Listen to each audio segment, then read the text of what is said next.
बच्चों, आप सभी का स्वागत है आकाश मैथ्स क्लासेस में। और आज मैं आपके लिए लाया हूँ क्लास 10th का प्रश्न वाले 1.1 का प्रश्न चौथा कि यूक्लिड विभाजन प्रमेय का प्रयोग करके दर्शाना है हमें कि धनात्मक पूर्णांक का वर्ग किसी पूर्णांक m के लिए 3m या 3m धन 1 के रूप का होता है। ठीक है, कि हमें यहाँ पे दर्शाना है कि कोई धनात्मक पूर्णांक है 3m का, तो उसको हमें यहाँ पे दर्शाना है। तो हल है हमारे पास कि हम यहाँ पे मान लेते हैं कि a और b जैसे कोई धनात्मक पूर्णांक है। तो हमने यहाँ पे a और b कोई धनात्मक पूर्णांक है, धनात्मक पूर्णांक है, पूर्णांक है। अब इस दिशा में, इस कंडीशन में हम क्या करेंगे कि जो a हमारा है वो बड़ा है b से, और b बराबर हमें कितना दिया है m, b बराबर कितना दिया है 3m। अब यहाँ पे हमारे पास है यूक्लिड विभाजन प्रमेय का प्रयोग करना है। तो हम यहाँ पे यूक्लिड विभाजन प्रमेय का से, ठीक है। अब यूक्लिड विभाजन प्रमेय का से हमारे पास आपको बेसिकली पता होगा कि हमारे पास पहला है a बराबर कितना दिया है 3m + 1, जो कि 1 हमारा क्या है r। ठीक है, a बराबर कितना है 3m + 1, ये देख सकते हैं आप, ये दिया है। अब इसके बाद यहाँ पे क्या है, जहाँ पे 0 बड़ा भी है और बराबर भी है, 0 से कौन r रेडियन, और रेडियन बड़ा है किससे 3 से। ठीक है, 3 बड़ा है रेडियन से, अर्थात मतलब शेषफल है।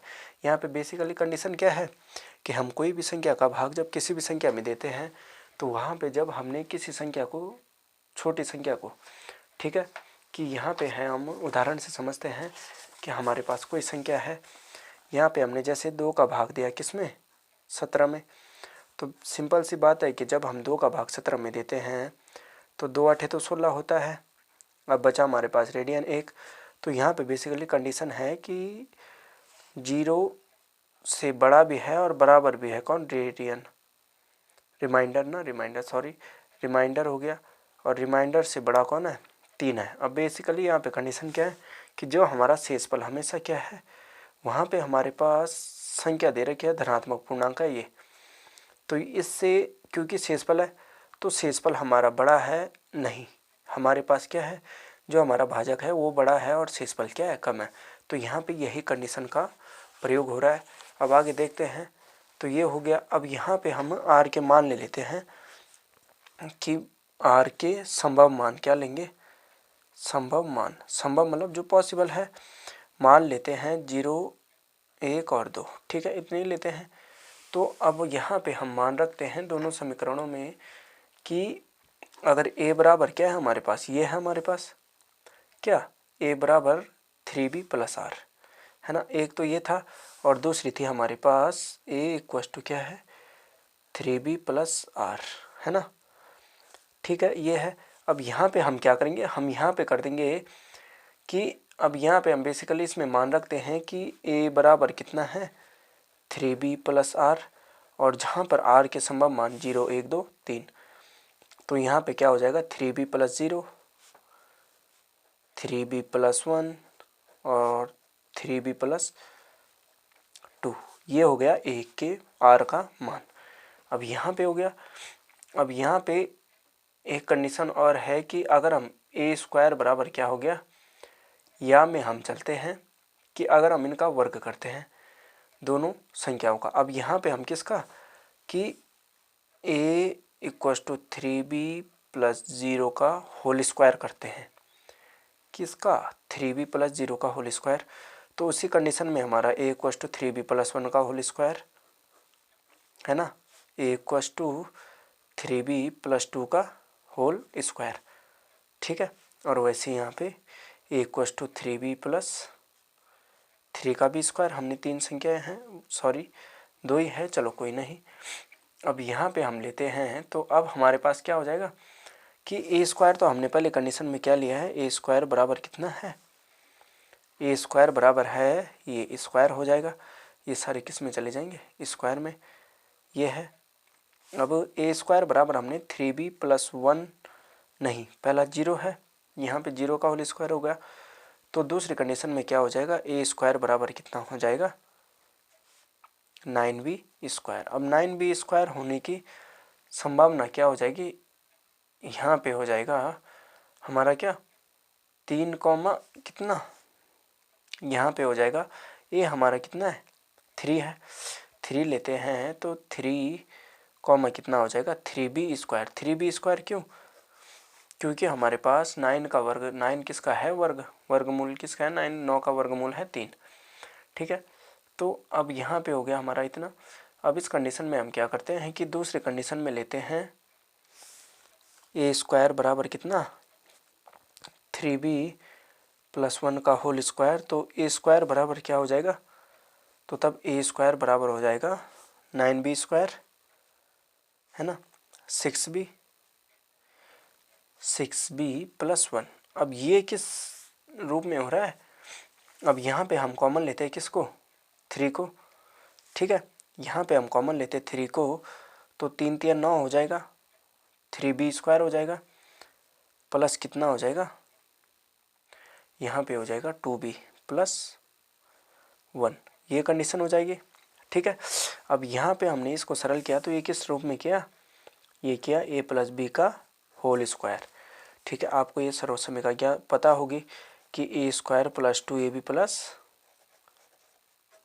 b स्क्वायर, ये समीकरण हमारे पास होती है, ठीक है। इसी का प्रयोग करते हैं तो ये हो जाएगा हमारे पास। तो अब दूसरी कंडीशन में हमारे पास पहला 0 का भी ले लिया, a का भी। अब हमारे पास बचा a स्क्वायर बराबर क्या, 3b + 2 का होल स्क्वायर। तो यहाँ पे कितना हो जाएगा, अब इसको हम सिंपली सॉल्व करते हैं, 3 3 = 9b स्क्वायर प्लस 3 दूनी 6 दूनी 12b। क्यों, क्योंकि 2ab होता है, तो 2 और a और b, तो 3 दूनी 6 दूनी 12b, ठीक है। अब वहाँ पे 2 दूनी 4, लास्ट संख्या का वर्ग हो गया इतना। तो अब हमारे पास हो गया ये। तो इस कंडीशन में हम क्या करते हैं कि हमारे पास हो गया ये, है ना। तो अब हम दोनों सर्वसमीकरणों में अब कॉमन लेते हैं। तो कॉमन लेने के लिए हमारे पास कितना कितना है, एक तो हमारे पास 9b स्क्वायर + 12b, और दूसरा है +1 को अलग लेते हैं तो, ठीक है, +1 भी होगा क्योंकि हमारे पास पहले ही ऑप्शन में है, ठीक है। तो यहाँ पे हम कॉमन लेते हैं 3, तो 3 3 = 9, 3b स्क्वायर + 4b + 1 और +1। अब यहाँ पे सभी देख सकते हैं कि यहाँ पे ए स्क्वायर के सभी विस्तारों से हमें मतलब स्पष्ट होता है कि ए स्क्वायर को 3 से विभाजित करने पर शेषफल या तो 0 बचता है या 1 बचता है, ठीक है, या तो 0 बचता है और या तो शेषफल 1 बचता है। यहाँ पे हमारा शेषफल 1 बच रहा है, या तो 0 हो जाएगा। तो यहाँ पे हम सिंपल बेसिकली लिख देंगे कि ए स्क्वायर के सभी विस्तारों से, ठीक है, से ज्ञात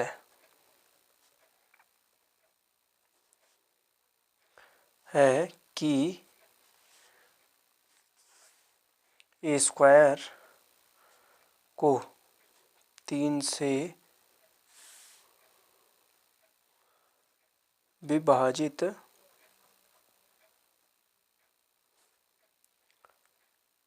करने पर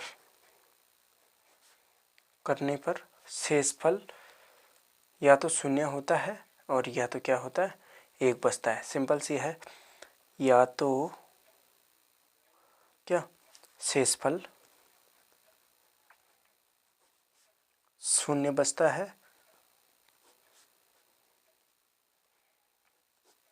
या 1 बचता है, ठीक है।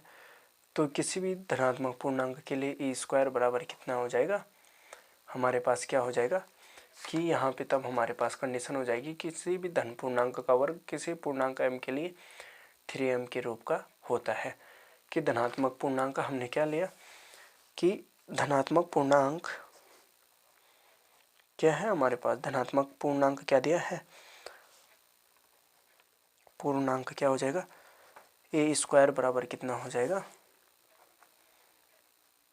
ए स्क्वायर बराबर हो जाएगा 3m + 0, ठीक है, और 3m + 1 यही दिया है हमारे पास प्रश्न में।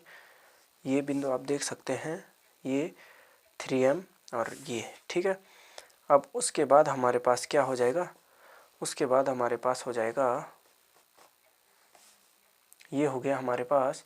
तो यहाँ पे हम लिख देंगे कि किसी भी धन पूर्णांक का किसी m के लिए क्या, यहाँ पे वही हो जाएगा कि किसी धनात्मक पूर्णांक का वर्ग किसी पूर्णांक m के लिए 3m या के रूप का होता है। तो अंत में हमारा क्या हो जाएगा कि प्रश्नानुसार क्या हो जाएगा, प्रश्नानुसार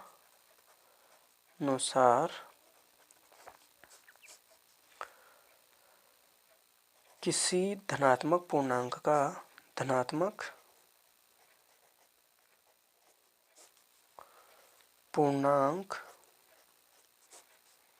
का वर्ग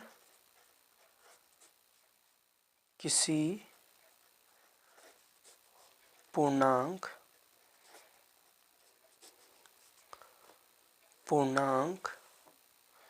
m के लिए क्या हो जाएगा, m के लिए